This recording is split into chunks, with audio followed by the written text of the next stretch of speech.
underreported thing, we believe the Uyghur struggle. And the Uyghurs are a people, they're a Muslim minority in China who are being genocided, they are being raped, their children are being separated from families. In fact, if you want to know more about it, you should go to Vice because they have a very good report on it. In fact, they have a few reports on it. So you can see what's happening with these people. The UN said it's one of the most humanitarian crisis in the world today. And we're here because not much is being done about these people. And we've seen through the horrors of the 20th century what people can do to each other. And we're here to say we can't let this happen again. And we're here to oppose that kind of oppression. Some MPs have shown that their hostility towards that kind of action. And we appreciate that kind of sentiment. But I think not much is being done, or not enough is being done. We need to do more. We need to do more because at the end of the day, had this been another group that had not had strategic, for example, connections with a superpower, we would expect to see a different result. So it's unfortunate that it's China that's doing it because they're so strong and economically important. And so therefore the action against them, the international action, has not been sufficient. And we think that that is exactly the kind of thing that we saw in the Holocaust, the kind of thing that we saw in different parts of the Soviet Union back in the day. And it's not an excuse to be only strategically consistent and not morally consistent anymore. So we have to start, this is something we all agree with. This kind of thing shouldn't be done in modern day world. So there needs to be a stronger action. Otherwise the hypocrisy of those who advocate for human rights will be manifestly clear. They're denying it. They are denying it, obviously. But how can you deny something which has so many reports on this? Like, you know, it's an open secret. You cannot deny an open secret. And it's cowardice on their behalf, on their part, to actually deny something like this. Because you can see with satellite imagery, like I said, you can go to the Vice report as an interesting, easy example to see what's happening there. You can see the concentration camps from the sky. We have witness testimony, you know, first-person witness testimony of people talking, reporting they've been raped. They have been separated from their children. Their organs have been harvested. We can't claim to be bastions of human rights and morality and opposing justice if these things are happening and we're not even saying anything about it. Well, the UN acknowledges it's a humanitarian crisis, acknowledges the human rights abuses, but it doesn't, once again, well, what are you going to do about it? That's the question. You know, and all we're saying is at least acknowledge it to an extent whereby something can be done. Because if you don't acknowledge it, once again, you've had situations where we've went into countries like Iraq and Afghanistan for much less than this, you know, and once again it shows the inconsistency in Western foreign policy.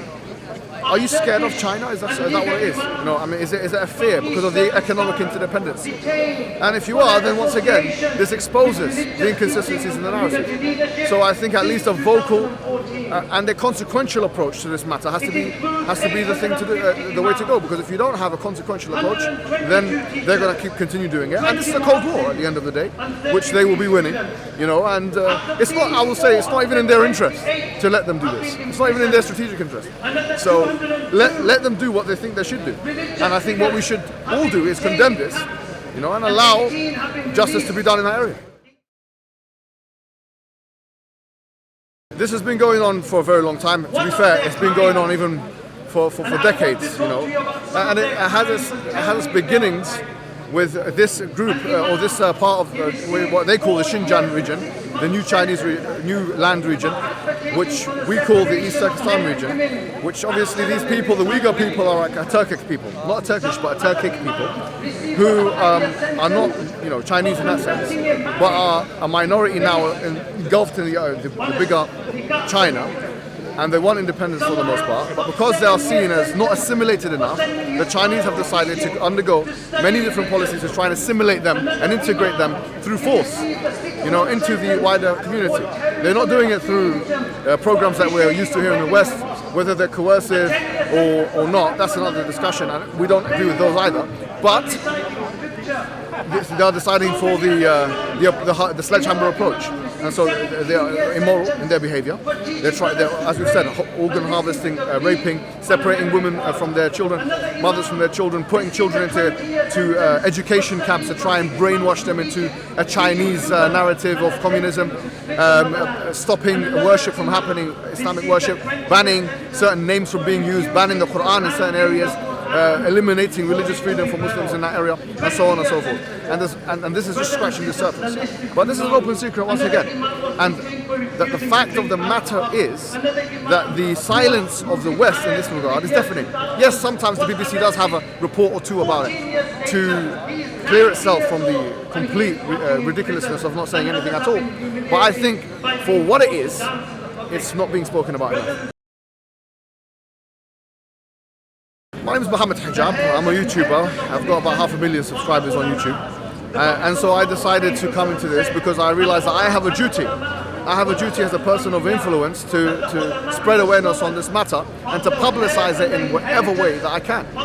You know, and obviously the speech was intentionally controversial, to be honest with you, and I do that because, you know, at the end of the day we need to spread awareness, and we're not going to do it by having mundane speeches or things that are not going to be remembered. And so, you know, at the end of the day, I've done this before. I know what I'm doing. I've had